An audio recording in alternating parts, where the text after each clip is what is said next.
தமிழகம் முழுவதும் தேசிய ஜனநாயக கூட்டணி கட்சிகளின் வேட்பாளர்கள் தீவிர வாக்கு சேகரிப்பில் ஈடுபட்டுள்ளனர்.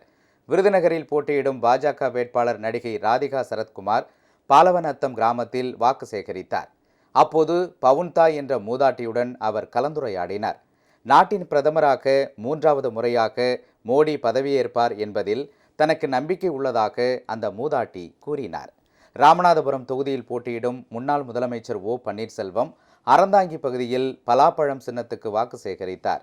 கல்வி நிறுவனங்கள் மற்றும் வழிபாட்டு தலங்களுக்கு அருகில் இருக்கும் மதுக்கடைகளை அகற்றுமாறு அவரிடம் பொதுமக்கள் கோரிக்கை விடுத்தனர். இதற்கு பதிலளித்த ஓ பன்னீர்செல்வம் இது தொடர்பாக ஆட்சியரிடம் மனு அளிக்குமாறு கூறினார். அப்போதும் மதுக்கடை அகற்றப்படவில்லை என்றால் தேர்தல் முடிந்ததும் போராட்டம் நடத்தி அகற்றச் செய்வேன் என அவர் உறுதியளித்தார்.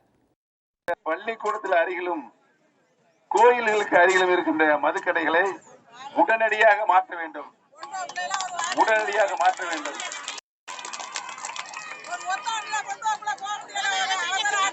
இன்றைக்கு ஆட்சியில் இருக்கின்ற மாண்புமிகு முதலமைச்சர் திரு ஸ்டாலின் அவர்களுக்கும் மாவட்ட ஆட்சித்தலைவர் பேசி உரிய நடவடிக்கை எடுத்து அந்த கடையை மூடுவதற்குரிய பணியை நான் உறுதியாக செய்வேன்.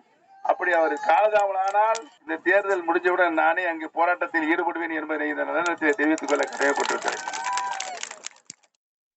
இதேபோல் திருப்பெரும்புதூர் தொகுதியில் போட்டியிடும் தமாக வேட்பாளர் VN வேணுகோபால் அம்பத்தூர் பகுதியில் கடையாக சென்று வணிகர்கள் மற்றும் பொதுமக்களிடம் மிதுவண்டி சின்னத்துக்கு வாக்கு சேகரித்தார்.